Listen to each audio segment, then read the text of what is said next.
Dans cette formule lapidaire, Dieu est amour, 1 Jean 4,8, l'évangéliste Jean résume ce qui fut la grande découverte de l'Ancien Testament. Si Dieu est amour, il l'est depuis toujours, mais l'humanité ne pouvait pas le deviner. Alors, lentement, patiemment, Dieu s'est révélé au peuple qu'il avait choisi.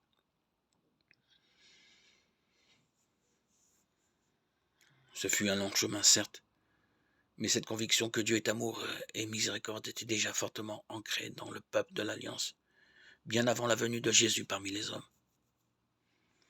On peut en lire de multiples expressions au fil de l'histoire d'Israël. Parce qu'il s'agit d'une révélation progressive, on ne s'étonne pas qu'elle se fasse de plus en plus nombreuse au cours du temps. Parce qu'il est amour, encore, il se donne. C'est le propre de l'amour. Et il a fait le monde pour que toute créature soit comblée de ses bénédictions. Comment ne pas s'émerveiller de cet amour offert dans lequel nous baignons tous?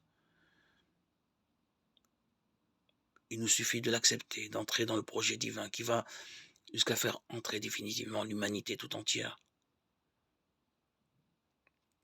Notre cœur n'était-il pas brûlant en nous tandis qu'il nous parlait sur la route et nous ouvrait les Écritures? S'écriaient les disciples d'Emmaüs lorsque Jésus leur a fait découvrir ce long projet de Dieu. Luc 24, 32. Lorsque nous laisserons nos cœurs s'embraser, alors la contagion de l'amour s'étendra.